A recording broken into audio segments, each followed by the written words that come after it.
Easy, you know, say. I say cherry, select your palette. 79. Aitika. Apana no rongo no raza maronga kunyangwe vanorema nemishonga. Maronga mambo. Ishoso mambo. Joita sekuda kwenyu mambo. Shamunonga maronga mambo. Ishoso mambo. Joita sekuda kwenyu mambo. Andipigise, mantumane na singa tipise. Mumoyo mangu singa ipise. Anditindimishe. Ishe watanyere. Anoita kuti zinu zibatane. Aenda atisia.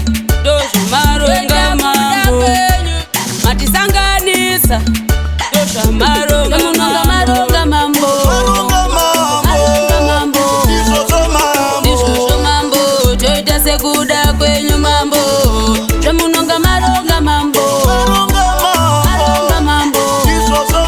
Ishoso mambo. Joita sekuda kwenyu mambo. Koma techniques. Nguwa Ndiao Alino buda suwa Kutindi niya you want this. Dimi mazironga pata sangana na sis. Patapua gitare na techniques. Izo za matirongera ishe tezinas. Shamunonga maronga mambo. Ishoso mambo. Joita sekuda kwenyu mambo. Shamunonga maronga mambo. Ishoso mambo. Joita sekuda kwenyu mambo. Taura mweya ndakaterera. Ndakavura zeva ndimboterera. Ndoda kuti unditungamire. Ndakuda kunzwa ndaswedera. Mukandisiya ndakandino parara. Thou art in here. Afeso kuti ndifambe. Shamunonga maronga mambo.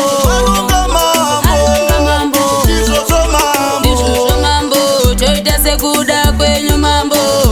Shamunonga maronga mambo. Ishoso mambo. Joita sekuda kwenyu mambo. Andipigise, mantumane na singa tipise. Mumoyo mangu singa ipise. Anditindimishe.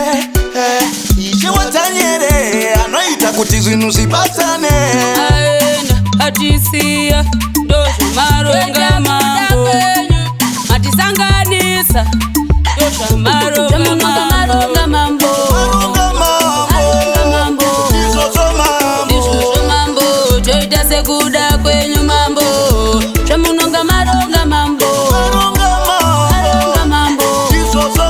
Ishoso mambo. Joita sekuda kwenyu mambo.